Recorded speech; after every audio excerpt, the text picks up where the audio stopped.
I've said it before and I'll say it again. Ubisoft loves a sandbox. With plenty of big budget games released every year, it seems as if every single one of Ubisoft's major franchises is set in a vast and open frontier for players to explore. From the concrete jungle of Watch Dogs to the actual tropical landscapes of far-off nations in the Assassin's Creed series, Ubisoft really does enjoy giving players their own slice of digital territory to trek through. And that's great, because freedom in video games is something that we take for granted. Albeit, what good is that freedom if it isn't interesting? You can only admire salt plains for so long, you can only take notice of lush trees so many times. People make a land interesting, people make a nation what it is. And that's an idea that Far Cry 5 is building on for its release next year, as Ubisoft's premier shooting and survival experience expands massively in a new narrative direction. You look back at 2012's Far Cry 3, and you see the series that truly started to take shape around that time. While Far Cry 2 had introduced a greater emphasis on survivalism than the gung-ho original game that kickstarted the entire series, it was Far Cry 3 that added character to the formula. People such as Coverstar Vaas and the insidious Hoyt Volker were intriguing thorns in your side. And then Far Cry 4, it took that idea to a new level with its lead antagonist, Pagan Min. Two notable games with a selection of even more notable villains.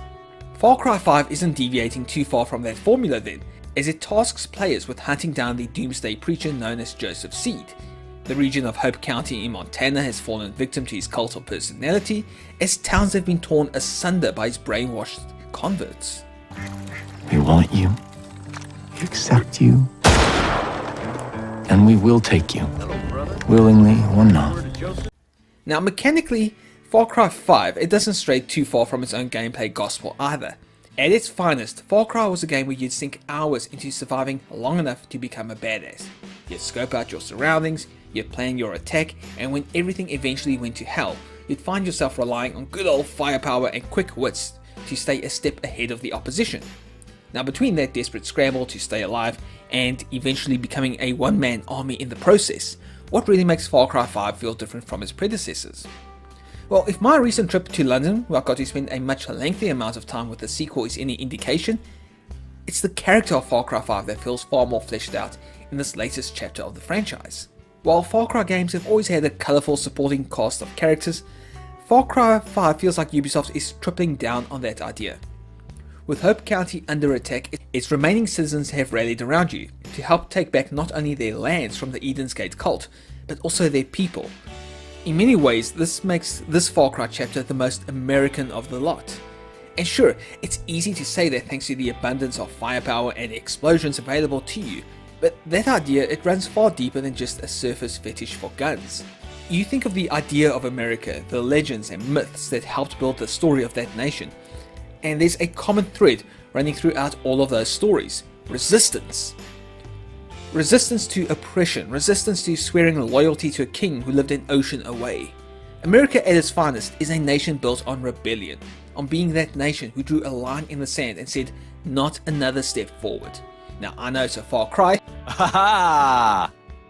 from the country that we see today, which feels more divided than ever before, but when you see the truly good people of that land, you also feel the infectious spirit of standing up for those who couldn't fight the good fight on their own.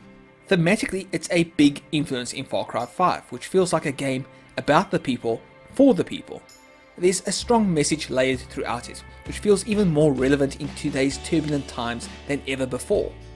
On the other side of that coin, however, Far Cry 5 isn't afraid to be downright silly with the adventures that you get roped into. One mission has you stealing a massive truck that is painted in patriotism, ramming crazy doomsday preppers off the road and into oblivion.